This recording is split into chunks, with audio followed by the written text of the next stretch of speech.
મિત્રો, આજની હેડલાઇન્સમાં 5 મોટી ખબરો છે. ઇન્ડિયાએ ઓસીઆઈ સર્વિસીસમાં ફેરફાર કર્યો, હવે ઓનલાઈન પોર્ટલ અનિવાર્ય. ઓસીઆઈની શરૂઆત અને એલિજિબલ કન્ડિશન્સમાં કડકાઈ. યુએસ ઇમિગ્રેશને H1B વિઝાના DEI રોલ્સમાં વપરાશની તપાસ કરી અંદાજે 100 કેસીસ આઈડેન્ટિફાઈ કરવામાં આવ્યા. જેપી મોર્ગન એક્ઝિક્યુટિવ પર સેક્સ્યુઅલ અબ્યુઝ અને રેશિયલ હરેસમેન્ટનો મુકદ્દમો, બીજી તરફથી ઇનકાર આવ્યો. સ્ટારબક્સ સીઈઓની $9 કોફી પર થઈ આલોચના, પ્રીમિયમ એક્સપિરિયન્સની દલીલ. અને IPL 2026માં દિલ્હી કેપિટલ્સે રાજસ્થાન રોયલ્સને 7 વિકેટ્સથી હરાવ્યું.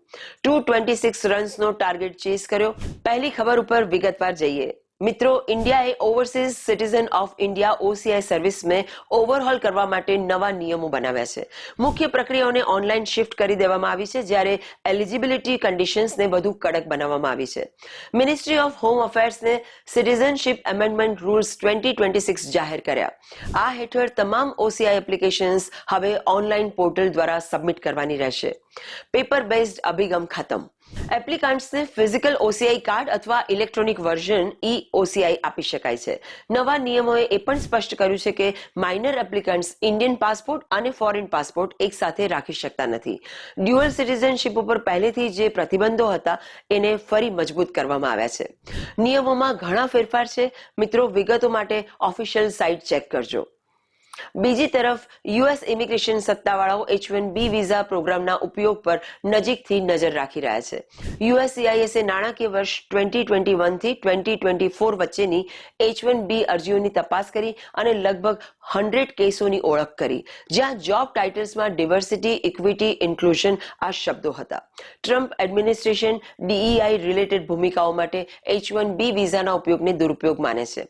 આ અભિગમ હેઠળ 2025માં કેટલીક નીતિઓ આવી અને જેમાં ચોક્કસ નોન ઇમિગ્રન્ટ કામદારો પર પ્રતિબંધો અને 21મી સપ્ટેમ્બર 2025 પછી ફાઇલ થનારી કેટલીક અરજીઓ માટે 100,000 ચૂકવવાની જરૂરિયાત સામેલ છે.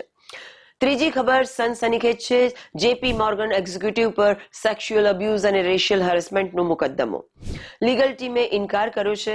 જેપી મોર્ગનની એક્ઝિક્યુટિવ લોર્ના હાશદીની 37 યર્સ ઓલ્ડ સેક્સ્યુઅલ અબ્યુઝ અને રેશિયલ હરેસમેન્ટનો મુકદ્દમો ન્યુયોર્ક કાઉન્ટી સુપ્રીમ કોર્ટમાં દાખલ કરવામાં આવ્યો છે.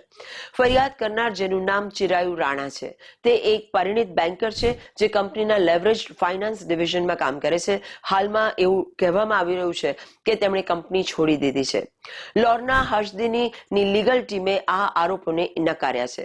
જેપી મોર્ગને આંતરિક તપાસ કરી અને તપાસ પછી તેમને કોઈ પુરાવા મળ્યા નથી. ગ્લોબલ ફાઇનાન્શિયલ સર્વિસીસ ફર્મે પણ આરોપોને નકાર્યા છે. આ કેસમાં આગળ શું થાય છે એ અમે તમને જણાવતા રહીશું. ચોથી હેડલાઇનમાં સ્ટારબક્સ સીઈઓને $9 કોફી પર રોસ્ટ કરવામાં આવી રહ્યા છે. સ્ટારબક્સ સીઈઓ બ્રાયન નિકોલસને તેમની $9ની કોફી એક્સપિરિયન્સ પર ઘણી ટીકાઓનો સામનો કરવો પડી રહ્યો છે. લોકોનું માનવું છે કે તેઓ વાસ્તવિકતાથી ઘણા દૂર છે અને જે પ્રીમિયમ એક્સપિરિયન્સની તેઓ વાત કરી રહ્યા છે તે વાસ્તવમાં છે જ નહીં. બ્રાયન નિકોલસને પહેલા પણ આલોચનાઓનો સામનો કરવો પડ્યો છે, જ્યારે તેમની કંપનીમાં લેઓફ્સ થઈ રહ્યા છે અને તેઓ પોતે $97 મિલિયન કમાણી કરી રહ્યા છે. લોકોનું કહેવું છે કે તેમનો પ્રીમિયમ એક્સપિરિયન્સ તેઓ પોતાની પાસે જ રાખે. પાંચમી હેડલાઇનમાં IPL 2026માં જયપુરમાં વધુ એક રન ફેસ્ટ જોવા મળ્યો. દિલ્હી કેપિટલ્સે રાજસ્થાન રોયલ્સને 7 વિકેટ્સથી હરાવ્યું. રાજસ્થાને પહેલા બેટિંગ કરતા મેસિવ 225 રન બનાવ્યા. દિલ્હીને જીતવા માટે 226 રનનો ટાર્ગેટ આપવામાં આવ્યો અને દિલ્હીએ ચેસ સ્પષ્ટતા સાથે શરૂ કર્યો અને જરૂરી રન રેટને નિયંત્રણ બહાર જવા દીધું નહીં. પાથુમ નિશંકા અને KL રાહુલે તોફાની ઓપનિંગ ભાગીદારી કરી અને જોફ્રા આર્ચરની સારી ઓપનિંગ બોલિંગ હોવા છતાં દિલ્હીએ 5 બોલ બાકી રહેતા ટાર્ગેટ હાંસલ કરી લીધો. તો આ હતા આજના સમાચાર. તમે જોઈ રહ્યા હતા હેડલાઇન્સ વિથ ગાયત્રી. મારી સાથે બન્યા રહેજો. Have a great weekend and follow me for more.